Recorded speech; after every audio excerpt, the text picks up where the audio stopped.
నమస్తే రమగారు. నమస్తే జయ. రమగారు, మనకి అట్ల తద్ది ఉందండి ఈ నెలలోని. మరి అట్ల తద్ది అసలు ఎలా వచ్చింది, దీనికి సంబంధించి ఏదైనా పురాణ ఇతిహాసాలు ఏమైనా ఉన్నాయా రమగారు? పురాణ గాథే చెప్తారు. నోములు కదా, అట్ల తద్ది అనేది నోము. కొన్ని ప్రాంతాల్లో బాగా చేసుకుంటారు విరివిగా, తెలంగాణ ప్రాంతంలో తక్కువే. ఆంధ్ర నుంచి వచ్చి ఇక్కడ సెటిల్ అయిన వాళ్ళు చేసుకుంటారు. ఈ ప్రాంతపు ఆచారంగా లేదు, అది అక్కడ ఆచారం. మరి తమిళనాడులోనూ అక్కడ ఉన్నాయో లేదో తెలీదు. తదియ, అట్ల తదియ అంటే మనకు ఉండ్రాళ్ళ తద్ది కూడా ఒకటి ఉంది కదా. ఉండ్రాళ్ళు చేసుకునే తది వేరు, ఈ తది వేరు. తదియ అంటే తృతీయ. ఇది ఎప్పుడు పౌర్ణమి వెళ్ళిన తర్వాత 3వ రోజు. ఏంటంటే అమ్మవారికి గౌరీదేవి అంటే పార్వతీదేవి మహేశ్వరుని భర్తగా పొందగోరి ఏదైనా ఒక నోము వ్రతం చెప్పమని అడిగితే నారద మహర్షి ఉపదేశించాడు అని చెప్తారు ఈ వ్రత కథకి. స్త్రీల వ్రత కథలు చాలా ఉంటాయి, బోల్డ్ అని వ్రతాలు ఉన్నాయి. అవును, ఆ వ్రతాల్లో ఈ అట్ల తద్ది వ్రతం కూడా ఒకటి. ఇవి అంటే ఆ ప్రాంతాల వారీగా, తర్వాత కమ్యూనిటీ పరంగా కూడా కొంచెం కొంచెం తేడాలు ఉంటాయి. ఒక్కో కమ్యూనిటీలో ఒక్కో రకంగా ఉంటుంది. కొన్ని చోట్లేమో 10 సంవత్సరాలు ఈయన వ్రతం చేసుకుని నోము చేసుకుని 11వ సంవత్సరం వాయినం ఇచ్చి అంటే ఉద్యాపన చేసుకోవటం. 11 సంవత్సరాలు చేసి ఉద్యాపన చేసుకునే కుటుంబాలు కూడా కొన్ని ఉంటాయి. అలా కాకుండా పెళ్ళైన పిల్లకి ఇప్పుడు మీ ఇళ్లలో లాగా పెళ్ళైన తర్వాత ఏడాది లోపల అట్ల తద్ది నోము ఉంది, తీర్చుకోవాలి. మళ్ళీ మరుసటి సంవత్సరం కూడా తీర్చుకోవచ్చు. 2 సార్లు, అంతే. 2 సార్లు అట్ల తద్ది నోము తీర్చుకోవటం అనే పద్ధతి ఉంటుంది. మామూలుగా అట్ల తద్ది, ఉండ్రాళ్ళ తద్ది వీటికి ఏం చేస్తారంటే ముందు రోజు రాత్రి వండిన ఆహారం తింటాం. అవును, ముందు రోజు సాయంకాలమే చక్కగా గోరింటాకు పెట్టుకోవటం, ఇళ్ళు వాకిళ్ళు అన్నీ శుభ్రం చేసుకుని ఆడపిల్లలు గోరింటాకులు పెట్టుకోవటం. ఎక్కువగా కన్యలు తోటి చేయిస్తారు. ముత్తైదువులు అయ్యాక, పెళ్ళిళ్ళు అయ్యాక నోవు తీర్చుకోవాలనుకుంటారు. ముత్తైదులు కూడా పాటిస్తారు. గోరింటాకు పెట్టుకుని రాత్రే వంట అంతా అయిపోయాక, మామూలు భోజనాలు అయ్యాక మళ్ళీ ఫ్రెష్గా వంట చేసి పెట్టుకుంటారు. తెల్లవారు చాలా చోట్ల పులుసు, గోంగూర లాంటివి వండుకుంటారు. పులుసులు, పప్పు, తర్వాత పాపాలన్నీ వండి రాత్రి కత్తితో తరగనివి వండుతారు. అంటే ఒక్కొక్క ఇళ్లలో ఒక్కొక్కలాగా, మాకు తెలియదు అది. కత్తితో తరగంది ఏంది. ఉల్లిపాయలు పులుసు చేసుకునే వాళ్ళు బోల్డ్ మంది ఉన్నారు. ఉల్లిపాయ కత్తితో తరగకుండా ఎట్లా తరుగుతారు? చిన్న ఉల్లిపాయ వేసుకోవాలి. ఏమో మరి మన ఊళ్ళలో దొరకద్దు, అది తెలీదు. ఒక్కొక్క ఇళ్లలో ఒక్కో రకం ఆచారం, కమ్యూనిటీని బట్టి అన్నా కదా. ఈ రాత్రి వండిన ఆహారాన్ని పొద్దున్నే తెల్లవారుజామున 4 గంటలకు లేచి చక్కగా మొహాలు కడుక్కుని స్నానాలు చేస్తారా? చెయ్యరు. మీరు చెప్పండి, నేను చెప్తా. సద్దన్నం, అన్నం, ఆ రాత్రి వండిన పదార్థాన్ని అన్నం తినేసేసి చక్కగా తాంబూలం వేసుకుని ఉయ్యాలు ఊగుతారు. బయట ఆడుకోవడానికి ఆడపిల్లలు ఆ వెన్నెట్లో ఆడుకోవడానికి వెళ్తారు. వెళ్ళిన తర్వాత తెల్లవారుజామున భోంచేశారా, రోజంతా ఉపవాసం ఉంటారు. రాత్రికి సాయంకాలం చంద్రోదయం అయ్యాక, చవితి కాబట్టి అది కాదు, తృతీయ కదా, తదియే కదా, తదియ కాబట్టి మనకి ఏంటంటే చంద్రోదయం అయిపోతుంది. పౌర్ణమి వెళ్ళిన 3వ రోజు కూడా చంద్రుడు గైరుగానే ఉంటాడు. ఆ చంద్రోదయం అయ్యాక గౌరీ పూజ చేసి ఒక చోట అమ్మవారిని గౌరీదేవిని స్థాపన చేసి గౌరీ పూజ చేసి అట్లని అమ్మవారికి నైవేద్యంగా పెట్టి ఆ అట్లని నివేదన ఏమంటారు దాన్ని, వాయనంగా, ముత్తైదుకి వాయనంగా ఇస్తారు. అమ్మవారికి నివేదించడము, తర్వాత వాయనం ఇవ్వటము. ఇట్లా 10 సంవత్సరాల పాటు చేసి 11వ సంవత్సరం వివాహం అయ్యాక, ఇది ఎక్కువ మంది 11 మంది ముత్తైదులకి 11 చొప్పున ఇన్ని అట్లు పోసి, తర్వాత ఒక అమ్మవారికి పెడతారు లక్కజోళ్ళు, తర్వాత ఏమో మంగళసూత్రాలు, నల్ల పూసలు అవన్నీ పెట్టి ఇది చేసేసుకోవడం, అమ్మవారికి చేయటం. ఆ వాయనాన్ని ఒక గౌరీదేవిగా భావించి ఒక వ్యక్తి, ఒక ముత్తైదుకి ఇచ్చి ఆ నోము తీర్చుకుంటారు. ఇది పద్ధతి. దీనికి ఒక కథ కూడా, చిన్న కథ చెప్తారు. ఆ వ్రత కథ చెప్పుకుని అక్షింతలు వేసుకోవాలి, అది నియమం. అట్లు వాయనం, సాయంకాలం అట్లు నివేదన చేస్తారా, ఆ అట్లే తింటారు రాత్రికి. ఓకే, మాకు తెలిసి ఎలా చేస్తారు అంటే, మనం ఒక 5గురినో 11 మందినో ముత్తైదులు అనుకుంటాం కదా, వారికి ముందు రోజే మనం కుంకుడికాయలతో సహా అన్ని ఇచ్చేస్తాం. ముత్తైదు అంటే మనం ఉద్యాపన చేసేటప్పుడు ఈ విధానం అందరికీ ఇచ్చేసి, ఆ తెల్లవారుజామున మీరు అన్నట్లుగానే భోజనం చేసి, స్నానాలు అవి చేసి, పూజ చేసుకొని భోజనాలు చేసేస్తాం. పగలంతా ఉపవాసం ఉండటం. సాయంత్రం ఆ ముత్తైదువుల్ని పిలిచి వాళ్ళతో పాటు ఒక పోతురాజు, ఒక మగ మనిషిని కూడా పెట్టుకుంటాం అనమాట. ఆయన కూడా ఉపవాసం ఉంటారు.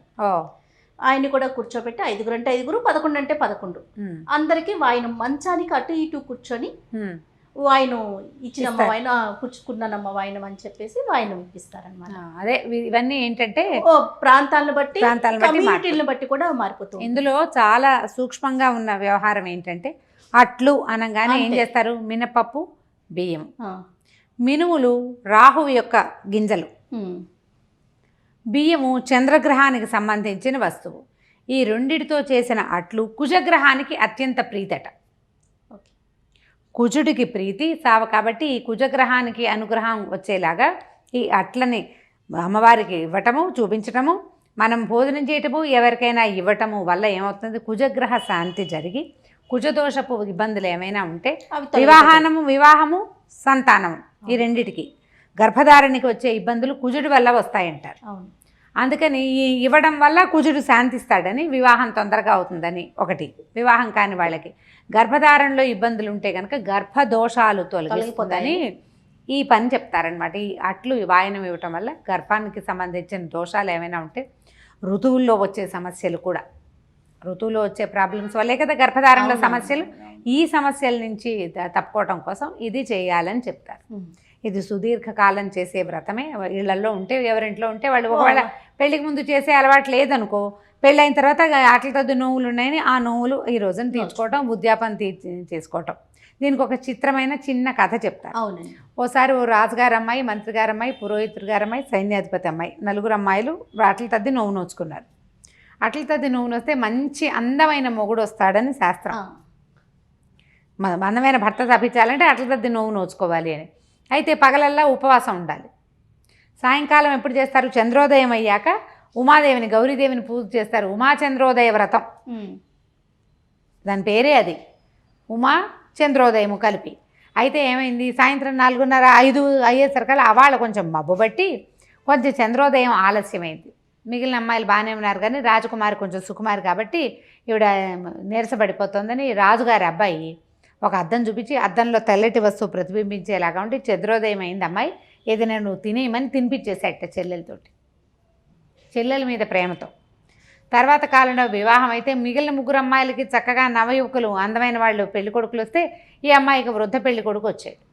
నేను అట్లా దీని వ్రతం చేశాను అయినా కూడా నాకు ఇట్లా వృద్ధుడైన పతి ఎందుకు లభించాడని అమ్మాయి దుఃఖపడుతుంటే పార్వతీదేవి కల్లో కనపడి చెప్పింది, ఇట్లా మీ అన్నయ్య నీ మీద ప్రేమతోటి నీ వ్రతభంగం చేయించాడమ్మా, తెలిసినా సరే వ్రతభంగం జరిగితే భంగం జరిగినట్టే, కాబట్టి నువ్వు వచ్చే సంవత్సరం ఇట్లా ఆశ్వీజ మాసంలో పౌర్ణమి వెళ్ళాక 4వ రోజున అట్ల తద్ది నోము నోచుకుని ఆ పూట ఆ అక్షింతలు కనుక కథక్షింతలు నీ భర్త మీద వెయ్యి అతను యువకుడుగా మారతాడని చెప్పిందట.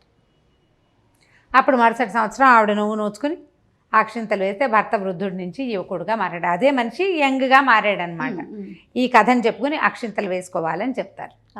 అయితే ఈ కథ ఇలా వ్రతల కథల్లో అన్నిట్లలో ఇలాంటివే రకరకాల గాథలు కథలు ఉంటాయి.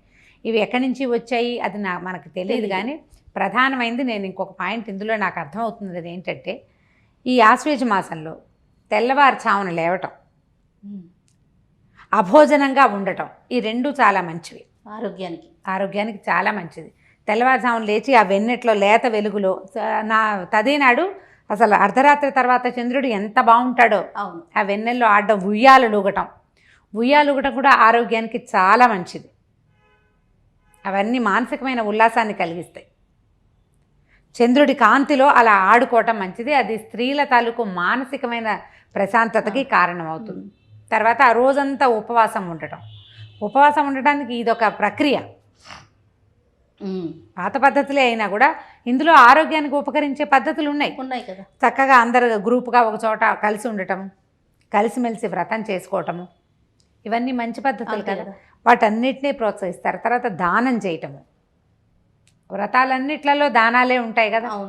ఈ అట్ల తద్దినాడు ఇలాంటి పద్ధతి చేస్తారు. ఒకవేళ ఇప్పుడు మనం ఇవి అట్లు పోసామా, ఇంకో ప్రాంతంలో ఇంకో రకంగా ఏదో ఉంటుంది. ఇవే అట్లు మన బియ్యము మినపప్పు కలిపి రుబ్బుకుంటాం. ఆడపిల్లలు ఆడుకుంటూ ఉంటే తల్లులేమో ఈ పప్పు రుబ్బి అట్లు పోసే ప్రయత్నంలో ఉంటారు. ఇది ఒక ప్రత్యేకమైన పండుగ. దశమి వెళ్ళిపోయాక 3 రోజులు, మళ్ళీ 10 రోజుల కంటే ఒక వారం అయ్యేసరికల్లా ఇది వస్తుంది. శుక్రవారం దశమి వెళ్ళింది కదా, మళ్ళీ పై శనివారం నాడు అట్ల తద్ది వచ్చేస్తుంది. ఎప్పుడైనా అంతేగా ఒకరోజు అటు ఇటుగా రావాలి. సో ఇలాంటి వ్రతాలు ఉన్నవాళ్ళు చేసుకోవటం, లేని వాళ్ళు సరదాగా ఈ కథ విని ఓహో ఇలా చేస్తారు, ఇందులో ఆరోగ్యానికి సంబంధించిన ఇవి ఉన్నాయి అని తెలుసుకోవటం. మన ఇంట్లో లేకపోయినా అట్ల తద్దినాడు చక్కగా అట్లే టిఫిన్గా చేసుకోండి.